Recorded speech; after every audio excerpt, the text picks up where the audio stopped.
that's more important, what kind of strategies we need to adopt.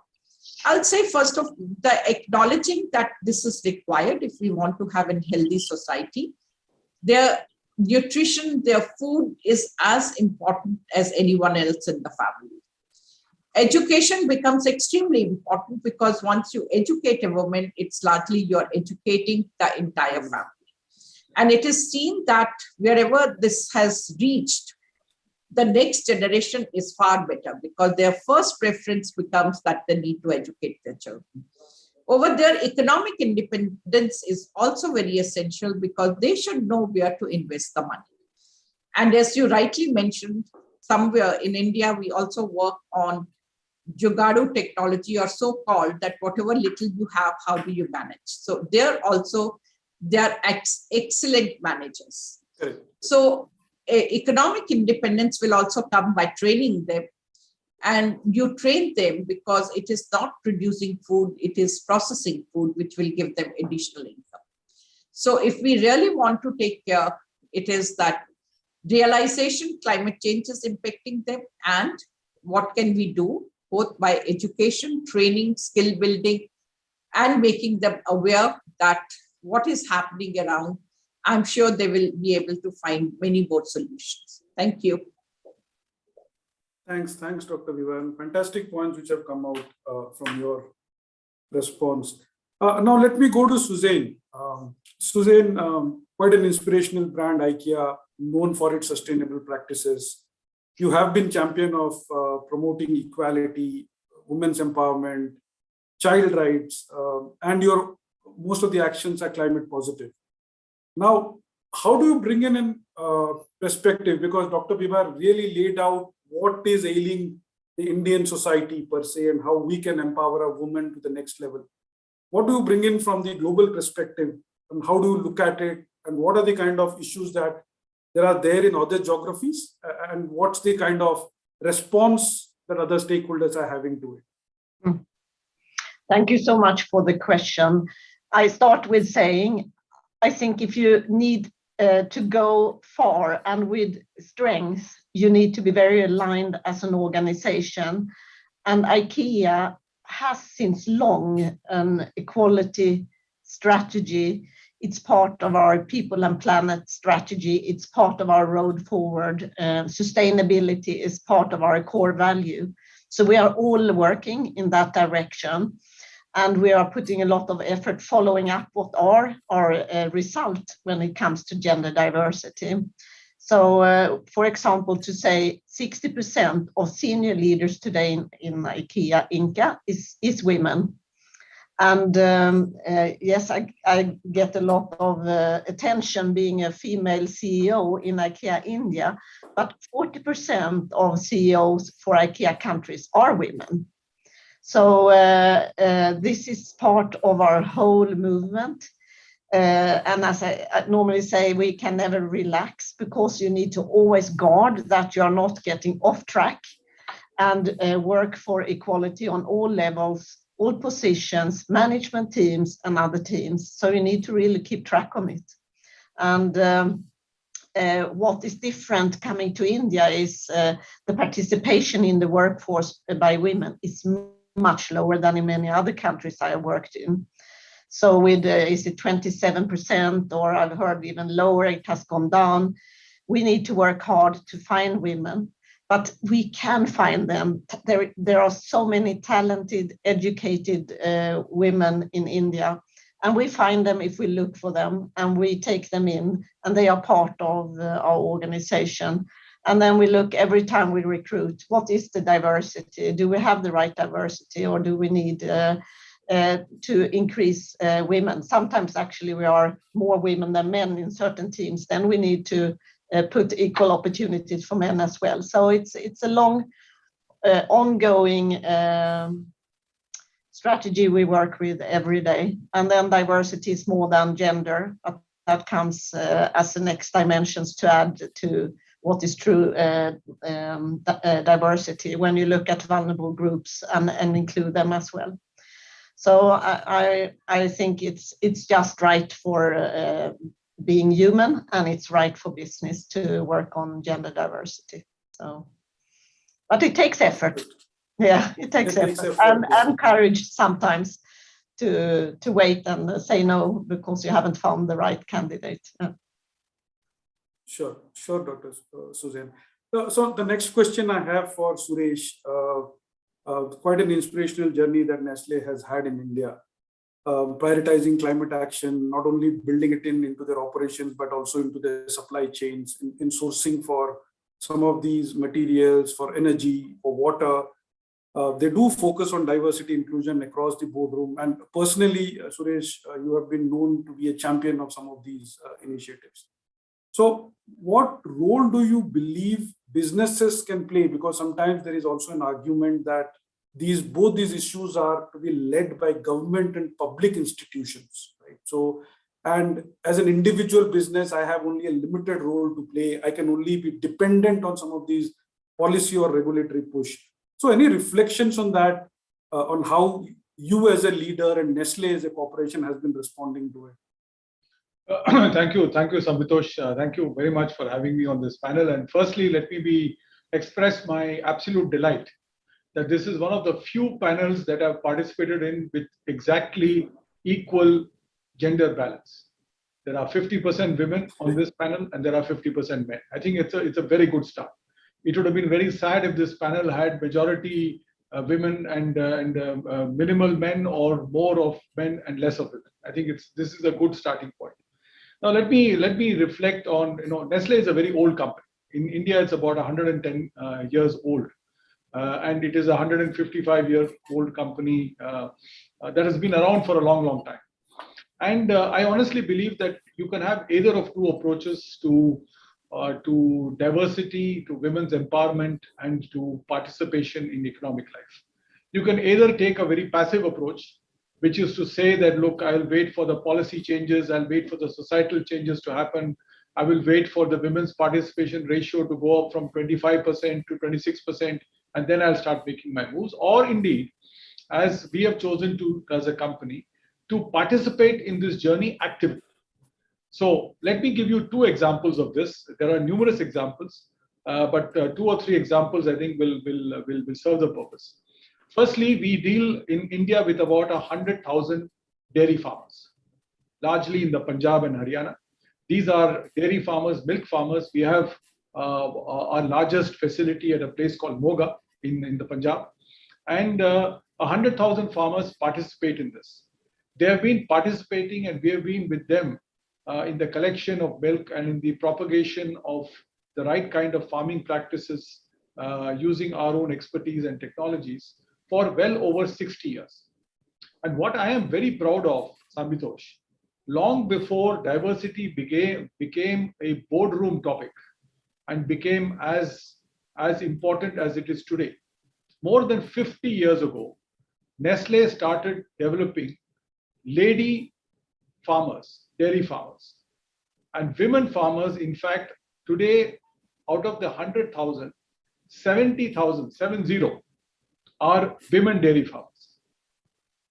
We have got village level dairy development programs that are conducted by women. Women participate in this. They have firstly done, I think, something that is very important at all levels of the economic strata.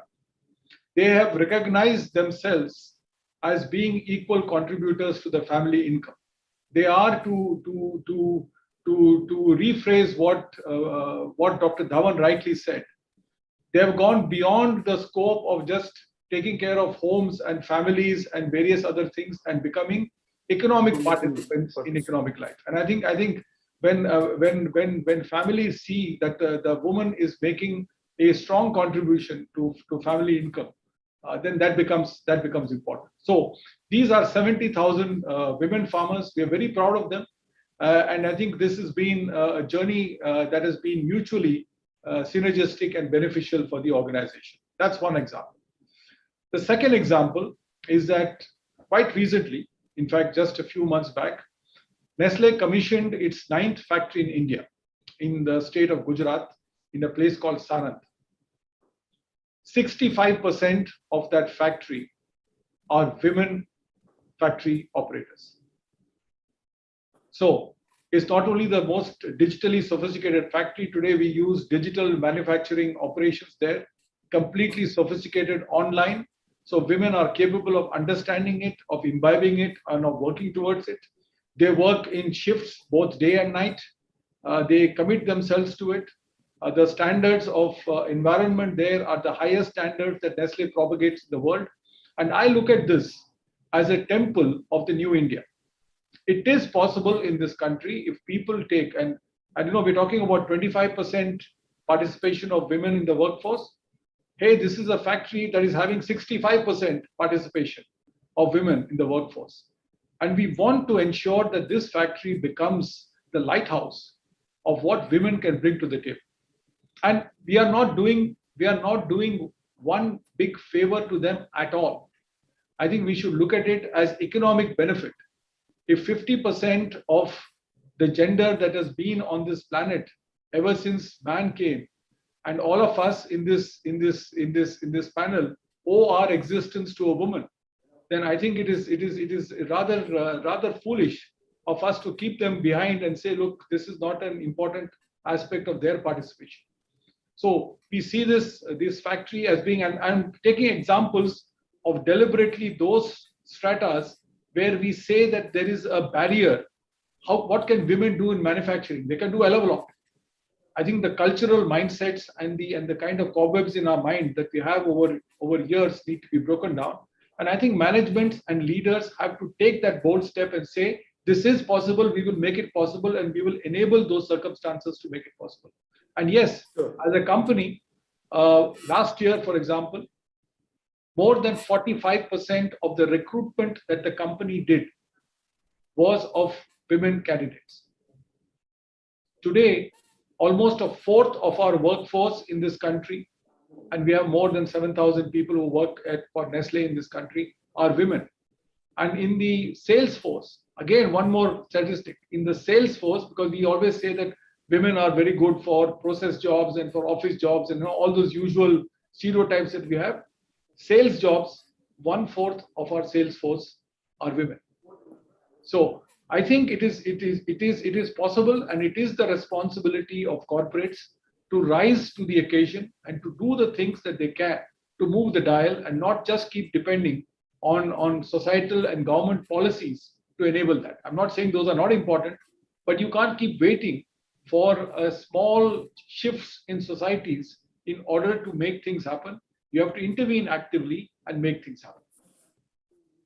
Thanks, Suresh, for this. So let me take the discussion to Dr. Karola. BASF is committed to economically efficient and ecologically effective global climate protection and supports a lot of these UN SDG goals on climate action. So when you are hearing all this from the panelists, you heard what India is struggling with on the women issue. You heard what a large corporation like Nestle is able to respond to. You heard how Ikea manages it across geographies. I was quite excited when she mentioned 40% CEOs are led by women in organizations. So where do you believe are the constraints of women rising up in an organization as a leader? I think if some reflection on that would be useful, that's one. And is there any way where you believe, yes, how do you manage talent through this leadership journey to ensure that they come up in leaders? That's one. And the second question I would have is whether you believe that they will make a difference on the climate agenda, being leaders and I again go back to what Suresh mentioned, that are we also stereotyping them that they will only be in technology jobs or CSOs or more softer CHROs, but not the CEOs or operation managers or CEOs. So any thoughts around that would be very, very useful. Yeah, thank you very much for having me at the panel.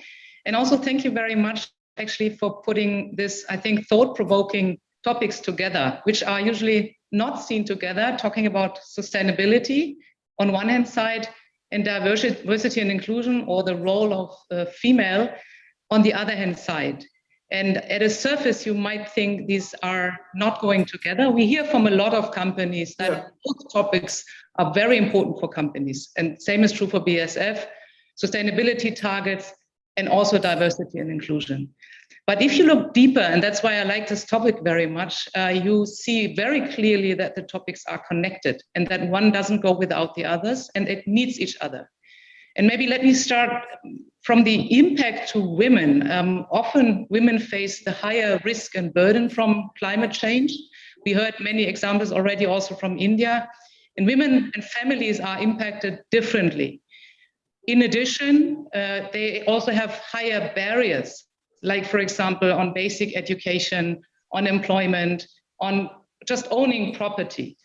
On the other hand side, I strongly and we strongly believe that women are critical in boardrooms, in companies, as decision makers, because we made the experience that there's much higher responsiveness when it comes to actions and a much bigger understanding also what the recipients really need, especially if you look at developing countries, but across the world.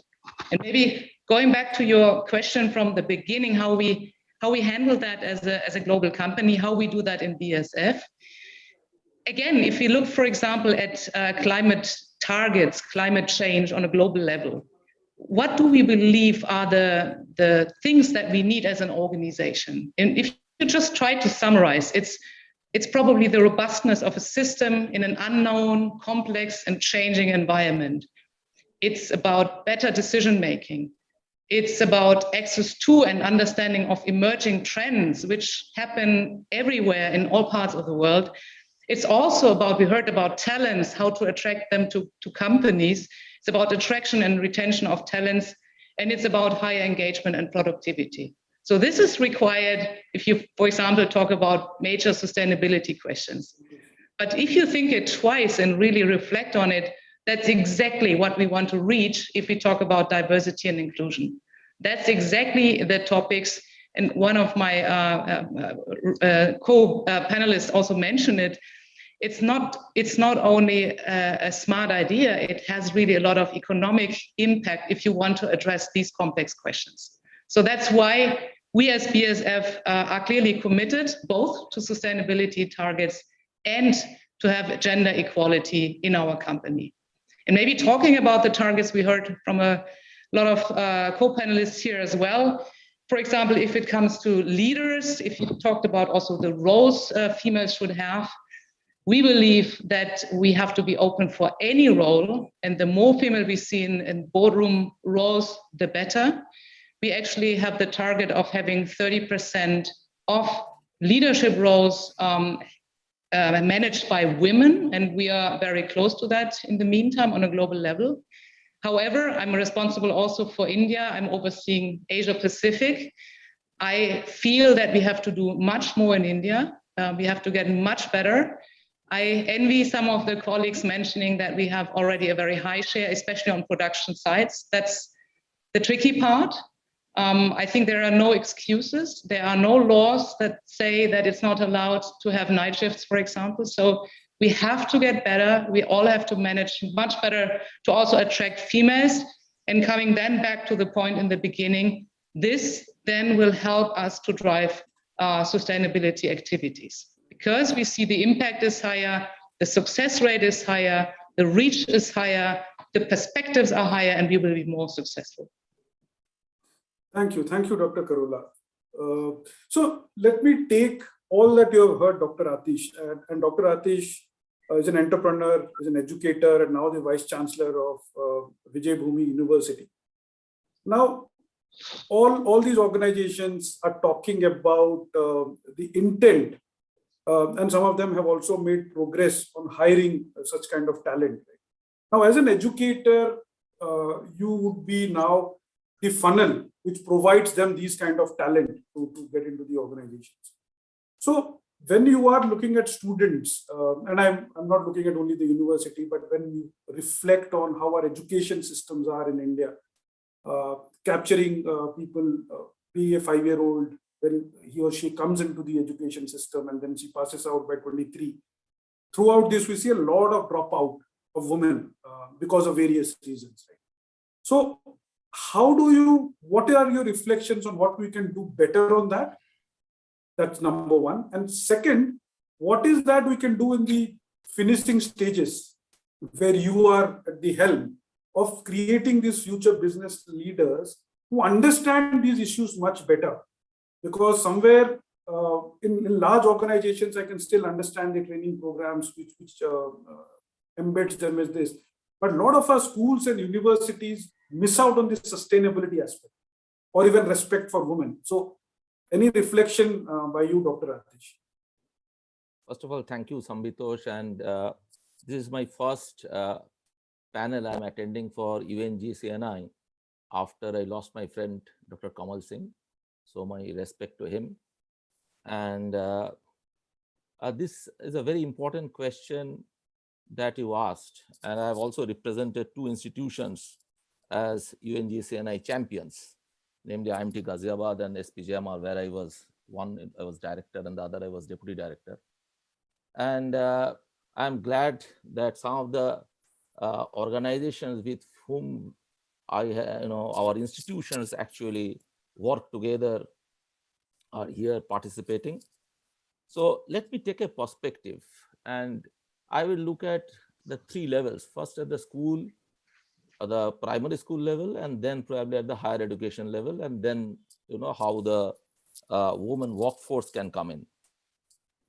Now, first of all, the whole issue of social responsibility can be embedded in the mission of an institution. Okay, for example, if you look at JAGSOM or Jagdish Seth School of Management, our mission is to groom holistic, socially responsible, and continuously employable professionals, which means the social responsibility part is embedded in the mission of the institution. And as you know that we are an institution which is AACSB accredited, means that we have to live our mission. And the two UN SDGs on which we particularly work are SDG 4, which is education, and SDG 5, which is gender equality. Now, how it translates, and I will take two perspectives. First, I will look at what the governments can do probably.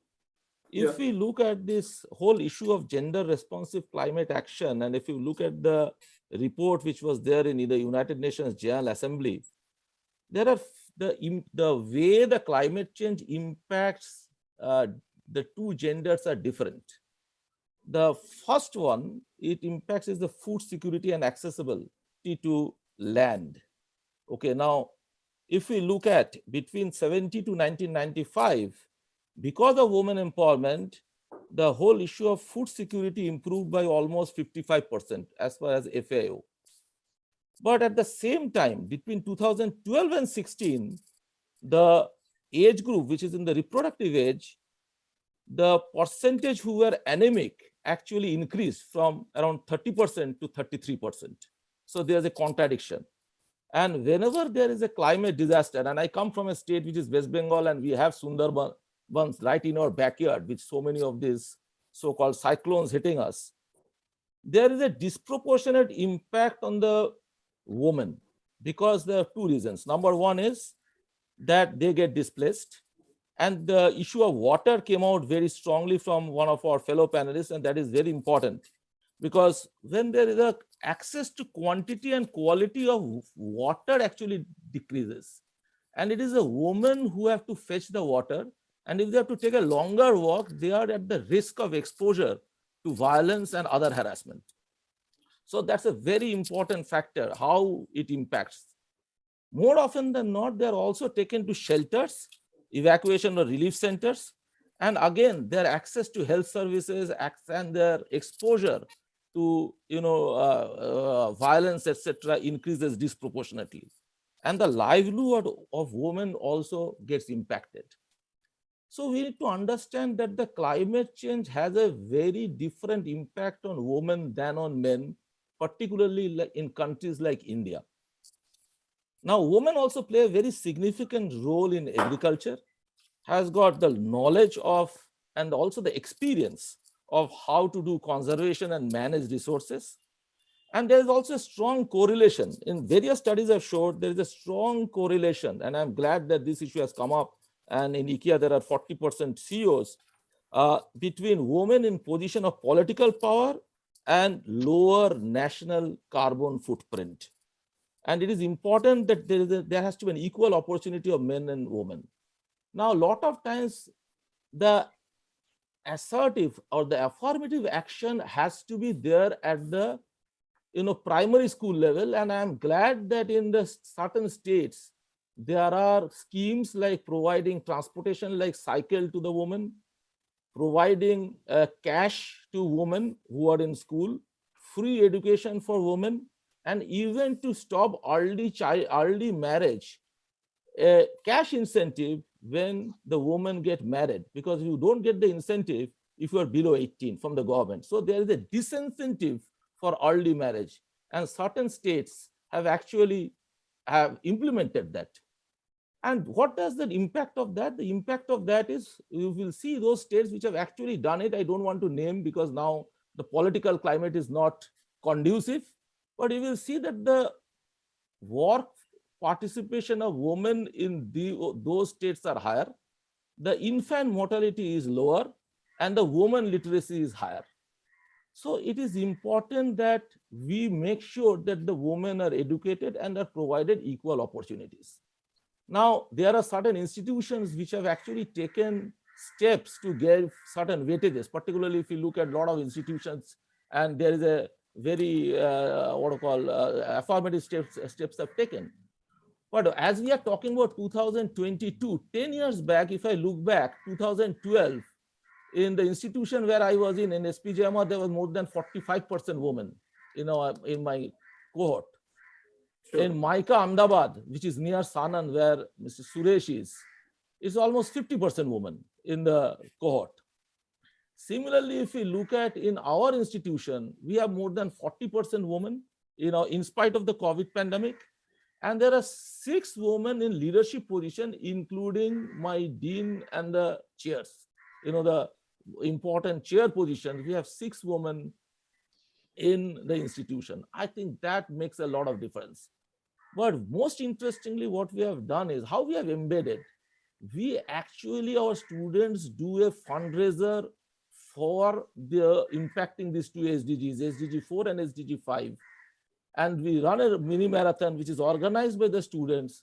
They actually raise a fund, which is almost, 5 million INR. And then we have these 5 villages, which is adopted in your Kolar, which is part of the Unnat Bharat Abhiyan, where we run Kanyathan Shiksha Kendras. We just wanted to create a model. Okay, what are the 3 things that we do? Basic communication, which is English. Number 2, computer literacy, and number 3, personal hygiene. Now, this is run by the students in association with our, in association with our NGO partner CRY, and is mentored by our faculty. So the gender responsiveness has to be built at the school and the college level. I think that is important. And that's how we can probably achieve in terms of that creating that equal opportunity and, sure, equal access. And that is, I think, is crucial. And that has to happen from the very beginning. Thanks, Dr. Atish, for your perspectives. So if I go back to Dr. Bibha and focus on one of the elements that was highlighted by you, and I would pick up the issue of technology, right? For example, when you mentioned the farm equipments, when I look at how even the gas cylinders are made in such a manner that the women struggle to even fit in those knobs. And so when you mentioned that, it just triggered some of these thoughts, because normally the woman manages the gas cylinder, but always she has to call up for someone to either unplug it or plug it in, right? So we have not still solved for the basic where the woman has to be in charge. So where do you think the needle should move, Dr. Bibha? Because this is something which is known, or are we saying that the awareness itself is not there? That be it on farm equipment, be it on our gas cylinders, be it on some of the things where women are predominantly using it. And how do we make the shift there? because this has been recurring. Either it is an awareness issue or institutions are not converging. Maybe we don't have a integrated plan for doing it across sectors. Any reflection on that? Yeah, in fact, when we are talking about gas cylinders, farm equipment, I'll say even the seat belts in the car, they're really not comfortable for the woman. So therefore, we are missing in most of the fronts, taking into consideration that that's 50% of the population. And I suppose that what is now happening when we are talking, and Sureshji mentioned about the initiatives taken at Nestle. When we talk of good practices, so that is what now corporates are becoming sensitive about. What is it they require once they have the women force? We start from basic issues like, okay, now there is a strict regulations regarding sexual harassment at workplace. So how do you ensure that dignity of women is taken care of?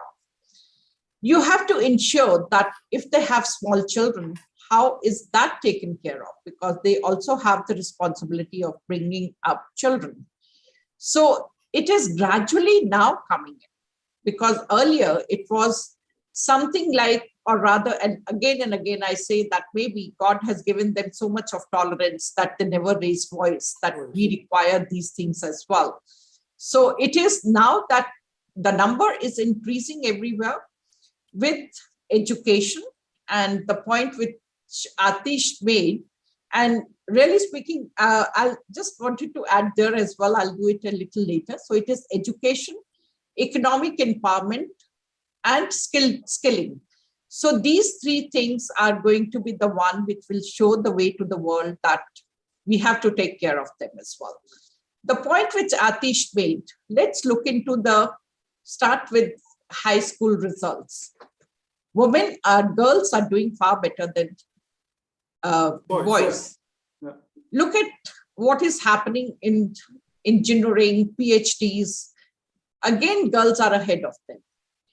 It is, again, our policies, because if they have to take a break in between to take care of or bringing up families, it's very difficult for them to find a job thereafter. So there is break in their service or in their career.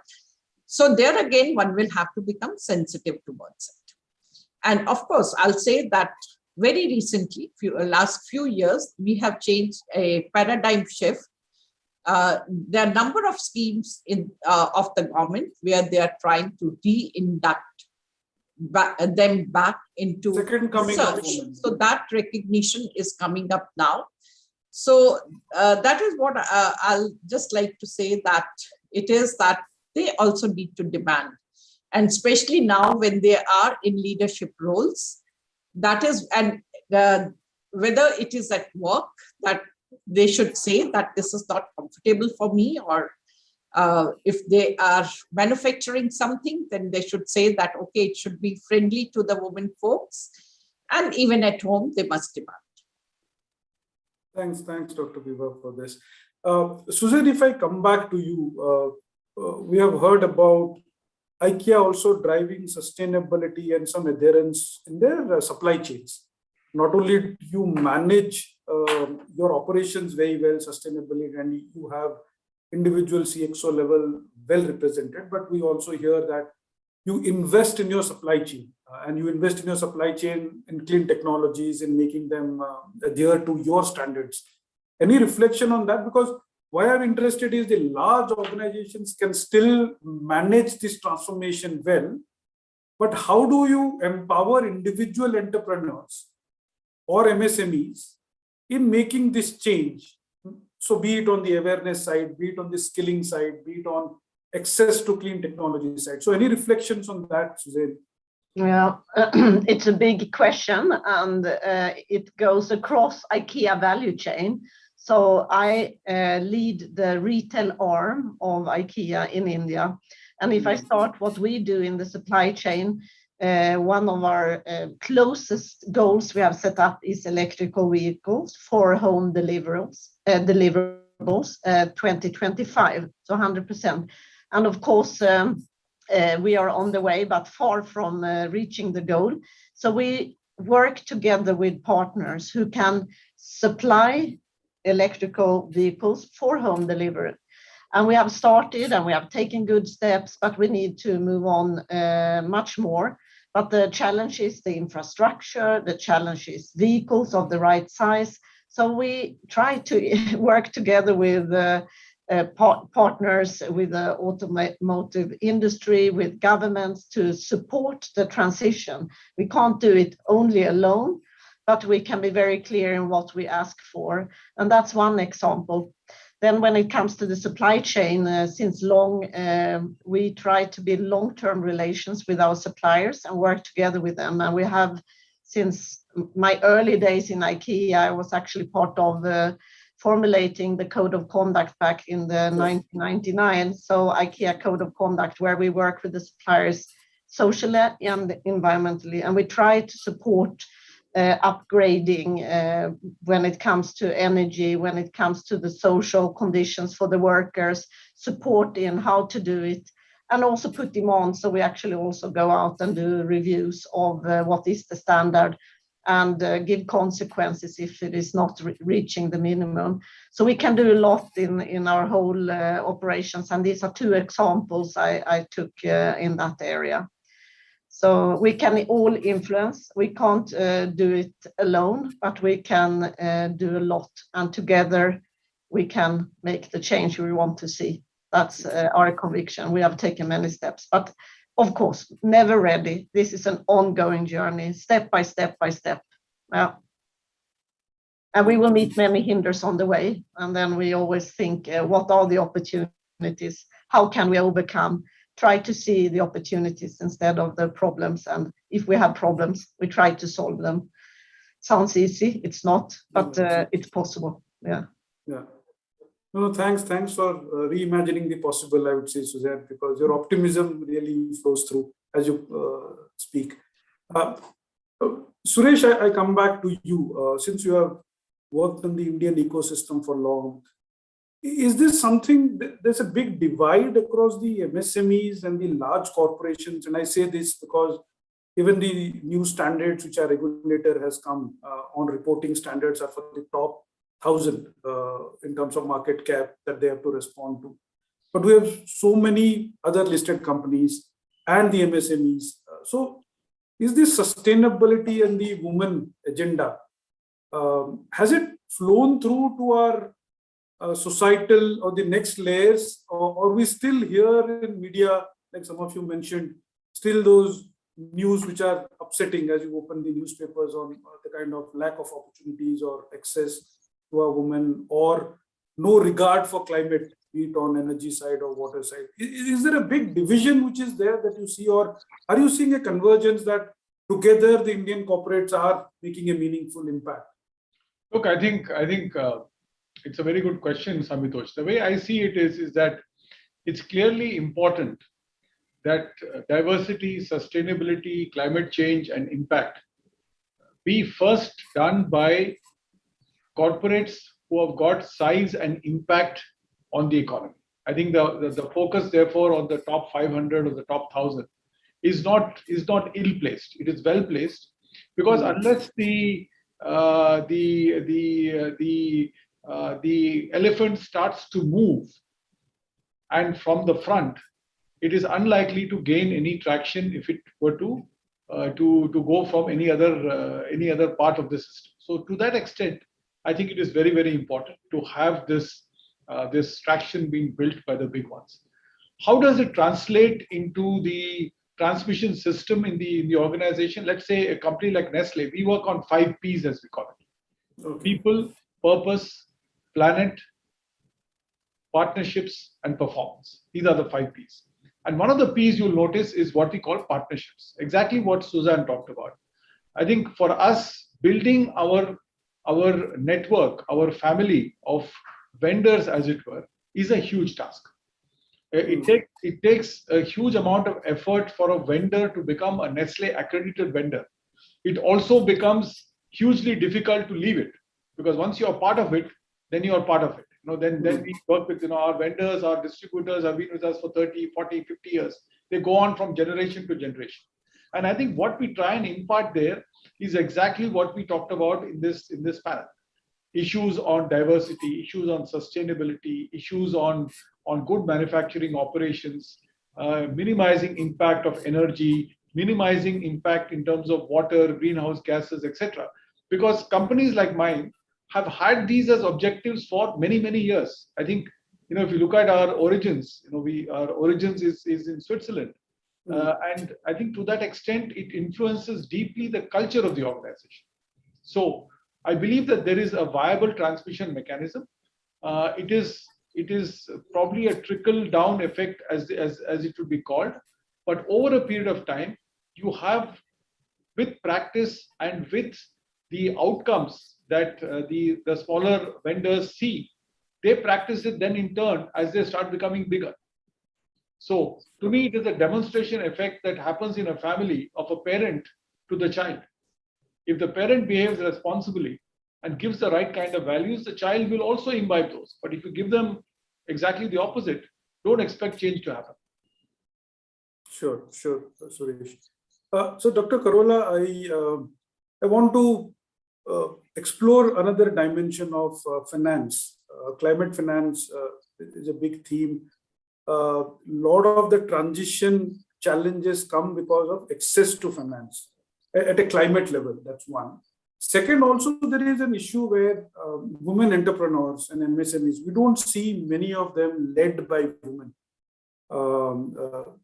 So any reflection on that and any effort which BASF has made in terms of providing, be it finance is one dimension, but providing access to many of these important issues that we were talking about, or any other reflection that you have heard from the panelists that BASF is leading on, please feel free to share.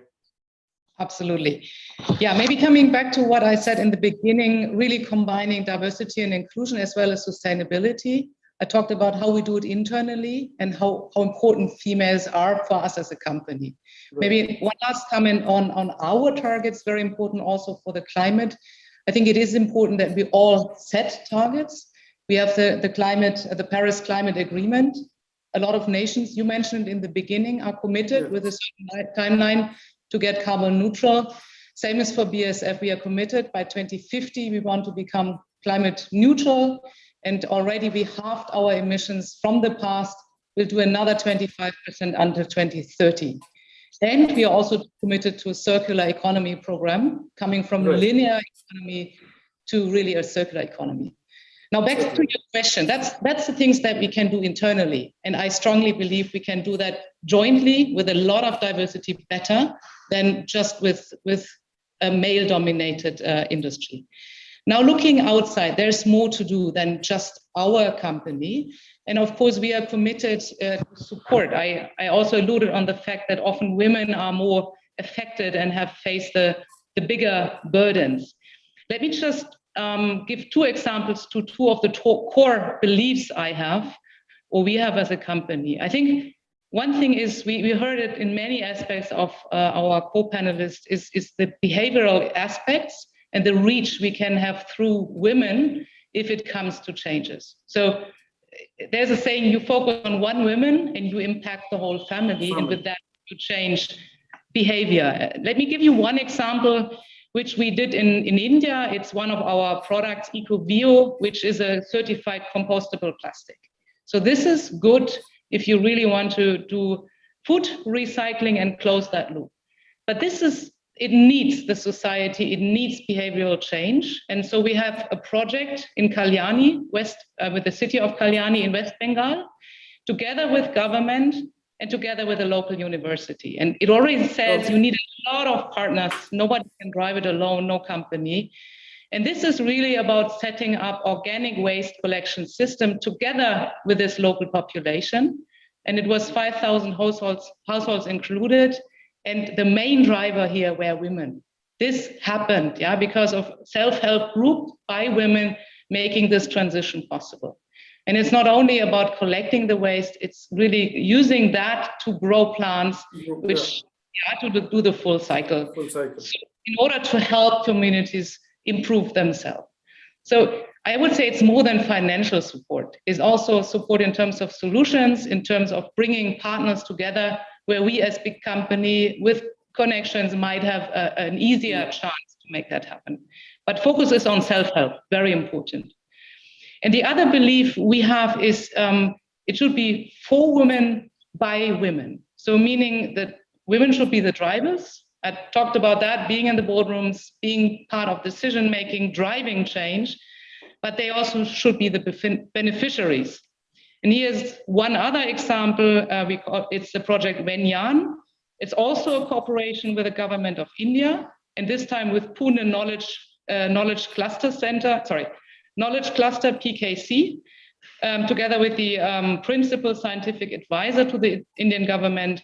And here it is about enabling women to become scientists, and with that to really drive the change by themselves.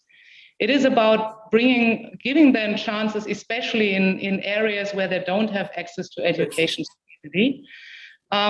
in order to really make sure that they can work on scientific, but also very important sustainability topics, very often, of course, linked. And it has to be more than financial support. It's not a simple scholarship. We made the experience, it is successful when you also mentor those young girls or young women, if you give them a chance for direct exchange on projects. So it's a lot of more work for companies, but with a much better outcome. And we are very, very much committed to this project. And many, many, many more in many parts. I think thank you all. We are at the top of the hour, so we might have to close this discussion. Very interesting. I take in 3-4 points. First is this need for awareness. First, acknowledging that there is an issue, and then enhancing the awareness across all stakeholder groups. That's number one. Second, I believe what has come out very clearly is about economic independence, building capacity, providing them access to technology, finance, making a coalition so that they support each other. And once this ecosystem gets more mature, I think we will feed off each other. That's I think the second thing which has come. Third thing, interesting, it has come is that women should also start demanding, which means that today with the technology, with the demographics, it is possible to make your voice heard. So please start demanding that. That's the third element. And fourth, come out very clearly, it would require effort, but it is possible. And the large corporations have to lead the way, but we strongly believe that the others will follow the suit. So that's the fourth one. I've got a point here. Yeah, please. See, because this MSME thing came up and there is no representation of MSME. And you started by saying, I'm an entrepreneur. I'm right now sitting in Calcutta, where in an MSME, which was founded by me and my younger brother, which is rated as one of the top 10 industrial flooring houses by Outlook. There are a few points regarding MSME. Right now, 11 o'clock, the union minister for actually making the policy, policy announcements. I think MSMEs need to be understood. And when you create panels going forward, you must have representations from the MSMEs. MSMEs, if you look at it, if you look at the ESG ratings of MSMEs, there will be surprises which may come up in terms of recycling, in terms of conservation of energy, in terms of women participation, in terms of resource utilization. And I think the government needs to proactively incentivize the MSMEs who has a positive ESG rating. Just that point I wanted to make, because the MSME is completely missing in this discussion. No, extremely well made point. And I think with that we can conclude, because that was the last point which I had, that once the large corporations work, but as you rightly said, maybe the unicorns, maybe the climate tech, they will give us the surprises, and they can also be the flag bearers of some of these issues. But what is important is coming together as a group, as a coalition, and each one of us can make a meaningful difference. And it should be, as I think Carola said, for and by women. So with that, thank you all for these wonderful responses, and hope you all found it interesting. Thank you so much, Sambitosh, for ably carrying out the role of moderator with such a fantastic panel. Mainly, as was pointed out, the larger companies, but there was a reason for that. And the reason was exactly what you said, that we do need the elephant to get moving, to help clear the space for everyone else. I want to add one other thing. Elephants are matriarchal. So I think that probably should indicate that we need more women coming into the front and supporting from the front. If we do have that, then diversity, sustainability, and climate change are going to be kept, top of everyone's agenda. And Sureshji, I think Nestle's people, purpose, planet, partnership, and performance really underpin everything that we're trying to do here today. Dr. Atish, absolutely, as you said, we need to get the MSMEs moving, but it's so much easier if they're enabled by the larger players. And if there are vendor processes that help them and make it easier for them, as Dr. Carola said as well, and Suzanne said, and Dr. Vibha said. So thank you everyone for a fantastic panel. We really appreciate all your thoughts. We're going to be writing these up. I'd like to take a break now, and we will be back for the spotlight session, which is going to be at 3:30, where we have Zareen Daruwala in the hot seat with Vaishali Sinha, our chair. And after that, we'll have Rima Nanavati, who's director of SEWA. And they're both going to be talking about breaking stereotypes, leadership in mitigating climate risk. So see you later, everyone. It's going to be a great discussion. Thank you again to everyone who was on the panel here. Such a fabulous discussion and lots to take forward. Thank you so much, everyone. Thank you. Thank you for moderating. Thank you. Thank you. Bye-bye. Bye. Bye. Bye.